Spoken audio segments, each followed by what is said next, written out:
I did not know much about what happened on January 6th, mostly because I understood how the media machine worked and how it had this way of turning anything connected to Donald Trump into this catastrophe, this major event. Whereas if things were happening on the left, they would be minimized, belittled, and sometimes not even reported on. For example, I remember when the BLM riots were happening, when Antifa was essentially setting towns and cities on fire.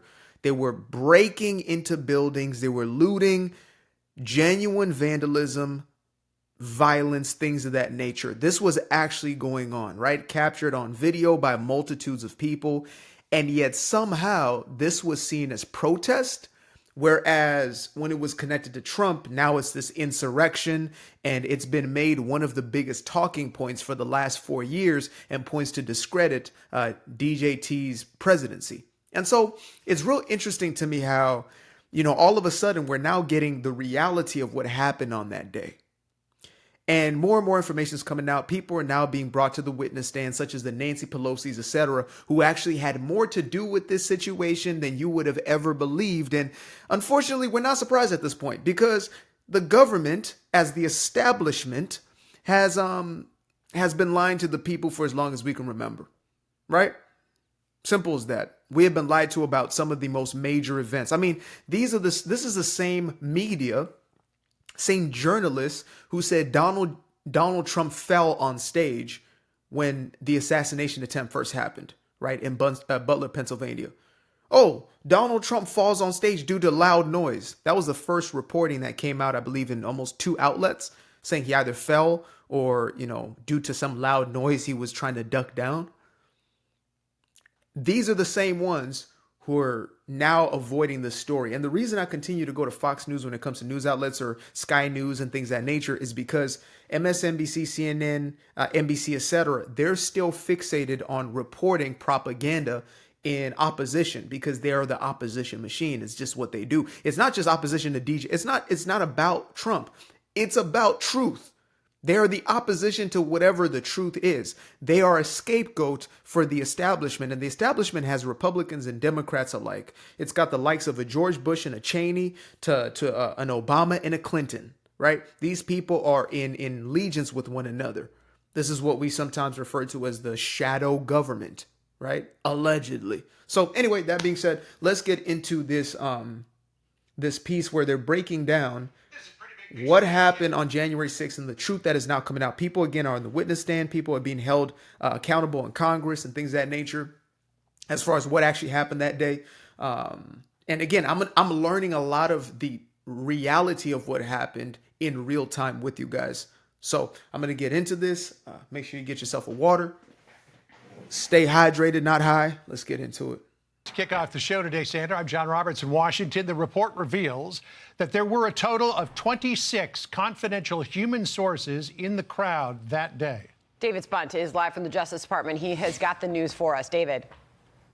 Sandra, 3 of those were authorized and tasked by the FBI to be there on January 6, 2021. We're coming up on 4 years since that day of the Capitol riot. This IG report specifically focuses on the FBI's handling of confidential human sources, or as we know them, FBI informants. For years, the outgoing FBI director, Chris Wray, has been pressed on reports of undercover agents. According to this new report, there were no undercover FBI agents. However, there were 3 confidential human sources tasked by the Bureau to be in the crowd on January 6th to specifically watch what the report states. And again, right now, everything is still allegedly, and I have to use that wording just to be quote unquote accurate, right?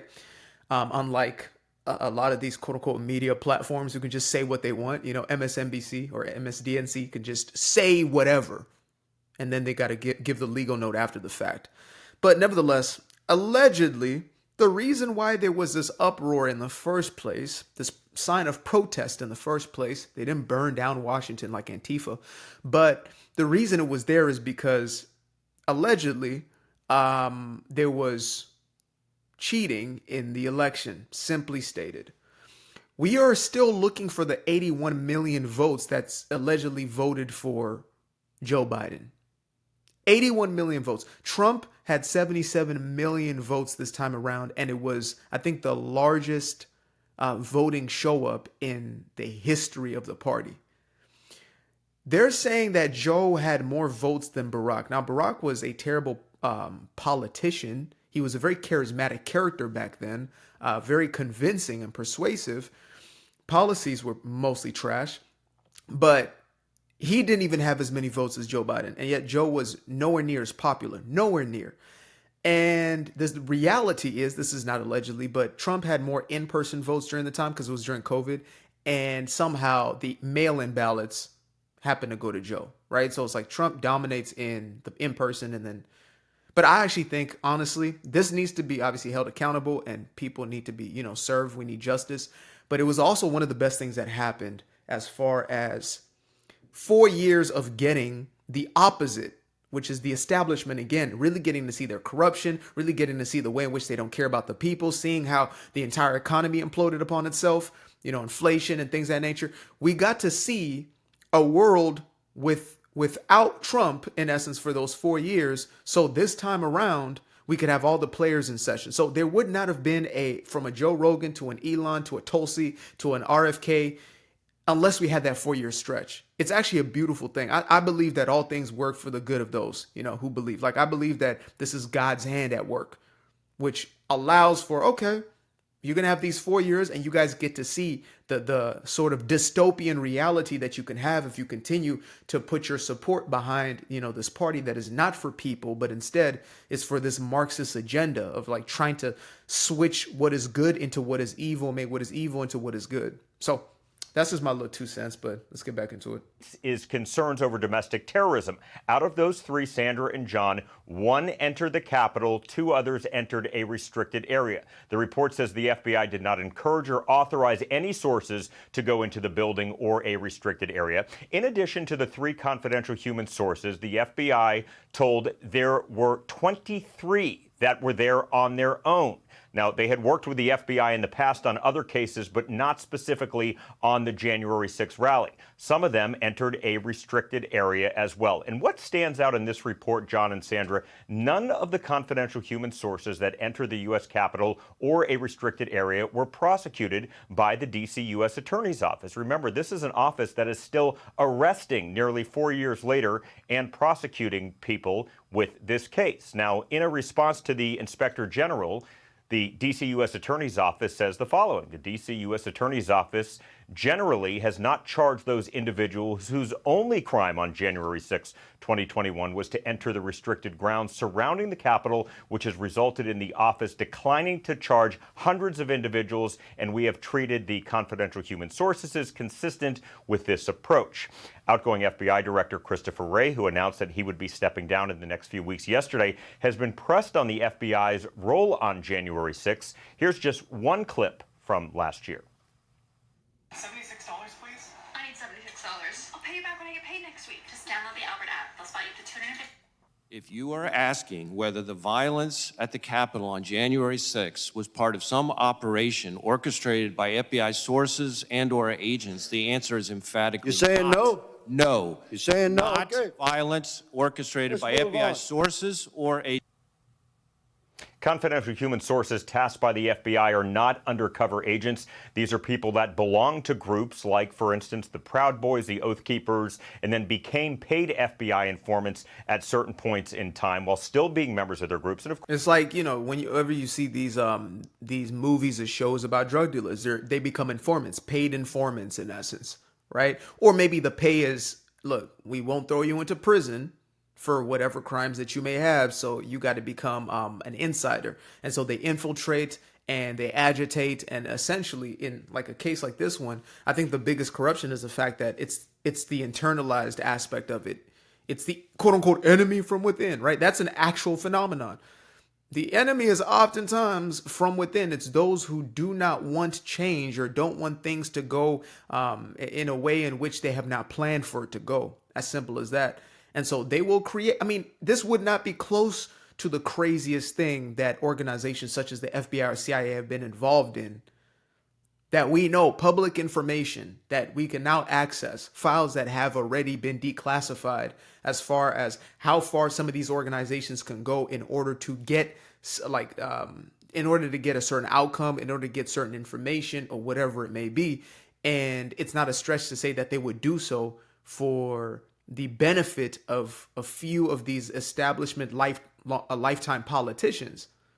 You know, it's like, how is Nancy Pelosi, who has been allegedly insider trading for her entire career, how has she not been investigated for just that, when there are individuals who maybe have done it in one trade and they have these massive public blowouts and the people are in prison for these, you know, major white collar crimes, and yet she gets to continue to just go on as if nothing has happened. Of course, John and Sandra, others are not part of any group and just decided to show up to the Capitol for whatever reason and still work with the FBI on the side and provide information. And we're, of course, waiting for more information from Capitol Hill to see if the White House has anything, the Department of Justice, the FBI, as this report just breaking now with the Inspector General. Got it. Appreciate it. David Spunt on that for us. David, thank you.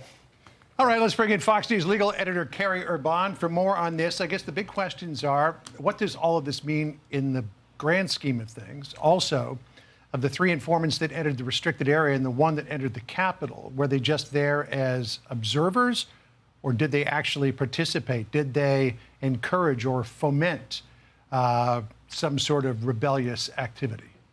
So a confidential human source is a fancy word phrase for a spy. So we know there were 26 paid spies by the FBI present on the Capitol grounds that day, according to this IG's report.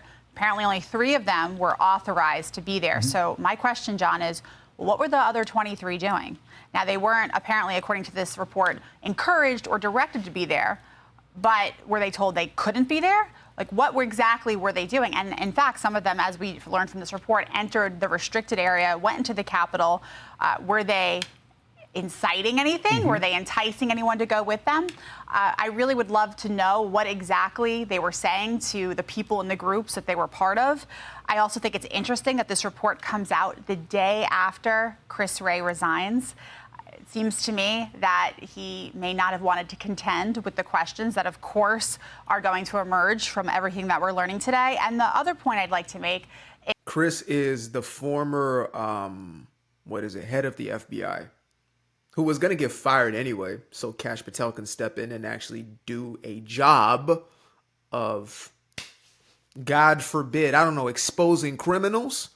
But yeah, that is interesting. I never thought about that, because I did hear the news of him resigning on his own accord. But it seems that his own puppet masters probably pulled those strings real quick to say, we don't want to get involved in this. It's better for you just to step down now. They're freaking out, folks. The establishment doesn't know what to do. And some folks are saying, oh, well, this is all just a ploy of the establishment as well, and Trump and these guys. No, they're freaking out.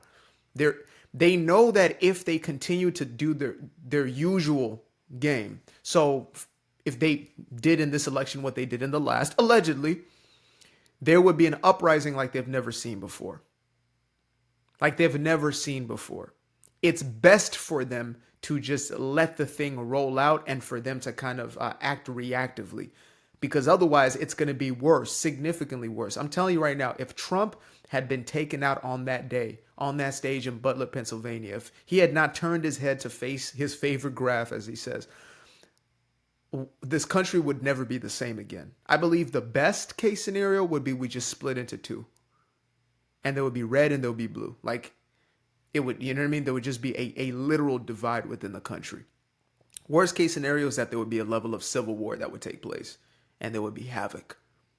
If it wasn't administrative as far as a split, it would definitely be a physical one. And so I know that there is an aspect of that, because what we have to understand is even those who are in control, they never want a revolution. That's why this was such a terrifying thing, and they continue to play on it, is because it showed them at least signs to say, man, the people will stand up against this tyranny. They will do something, right? They want to sedate us. They want to, engage us and entertain us and throw things at us. And they would rather have that than you be in a state where you are more conscious and aware and are willing to do something, willing to stand up and uprise. Not, again, it doesn't have to be in a violent way. It really doesn't. But it's a sign of genuine protest. You don't have to be Antifa. But you can, okay, we're going to push different bills, different legislation. Each state is operating basically as its own country. And so the ones that believe in the same value system will join forces. It's happened in the times past within this very same country. It is liable to happen again in the future if, we continue to have such a deep ideological divide between this far left Marxist ideology and those who genuinely just want an America first ethos. Point I'd like to make is something that David Spunch just raised, where he said that Matthew Graves, who's the U.S. attorney here in Washington, D.C., did not prosecute any of those confidential human sources, spies, that did enter the Capitol that day. And his office, Graves' office, did put out a statement and said that they did not generally prosecute anyone who just went into the Capitol and didn't commit other crimes. My question there is, what does generally mean? How did they make those decisions? And why weren't those particular paid spies part of that group? The 23 confidential human sources, just reading through this, Carrie, 3 of them entered the Capitol during the riot. An additional 11 entered the restricted area around the Capitol, to your point. Based on what we have learned so far in the details of this report, how would you characterize the findings?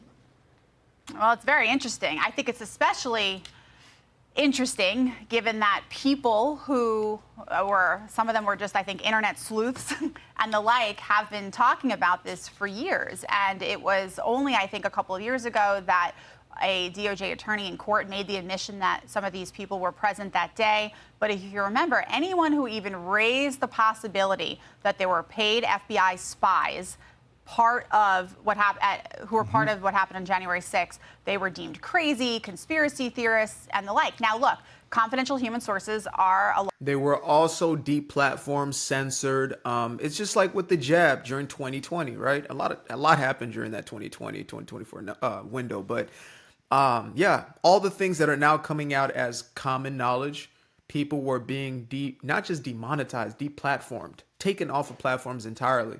Hunter Biden's laptop was Russian collusion, right? Now it's common knowledge that no, that was his own laptop, but he gets a pardon from daddy, so it's okay now. law enforcement tool that are used in all kinds of situations. And we know that some of these people were apparently part of the Proud Boys and Oath Keepers. But again, why so many? What were they doing? What were the conversations they were having? And if they were, in fact, according to the IG and the FBI, not authorized to be there, then why weren't they prosecuted like everybody else who were prosecuted for similar issues? On that point, you and I were talking about this off camera. So far, as of August, 1,488 people who were there on January the 6th have been charged with some sort of an offense. 894 of those people have pled guilty to various offenses. 288 pled guilty to felonies. 606 pled guilty to misdemeanors. Yet none of these confidential informants were charged with anything.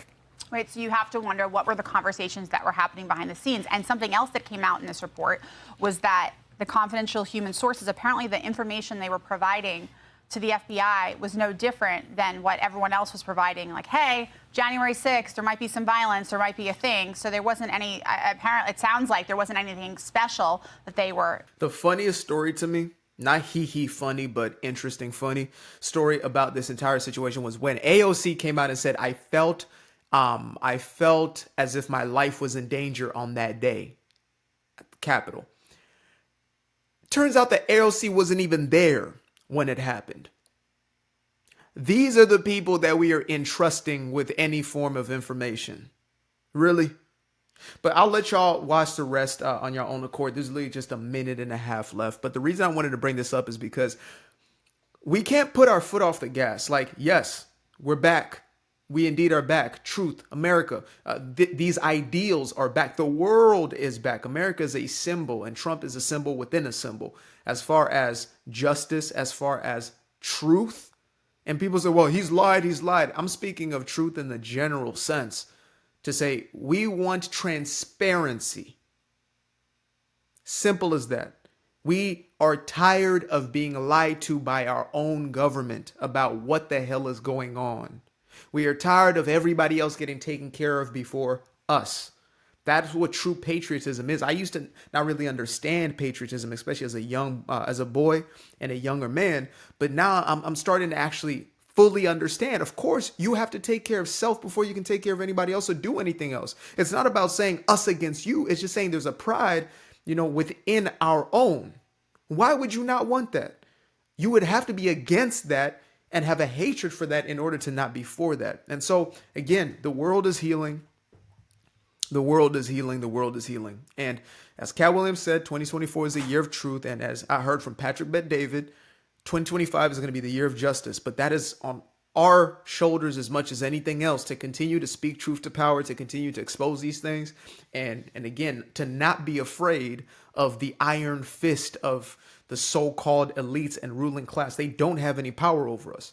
You as an individual have personal autonomy and power over your own life and your own decisions. Use that on a daily basis. Build a better life. Build a better foundation, a beautiful family. Be that leader within your household. Be that leader within your own life. And we will change the society in exactly that way. Appreciate y'all. Till the next time. Peace. I used to be afraid of the dark, a place unknown like a heart in their heart. I used to see my life in the bar. Now the kids unchained, every shackle is lost. 2 steps in the moonlight, 2 step in the daytime. You just know when it feel right. You got a feeling the time's not. See you through those shades that I just threw on. Through my lenses, you just can't do no wrong. I fell in love with myself again. I fell in love with myself. I fell in love with the sunshine. I fell in love with the light. I fell in love with the full moon. I fell in love with the night. I can see the light again. I can see the light. You can see the life in him illuminate the night. I know the time is taking. A 365, that's a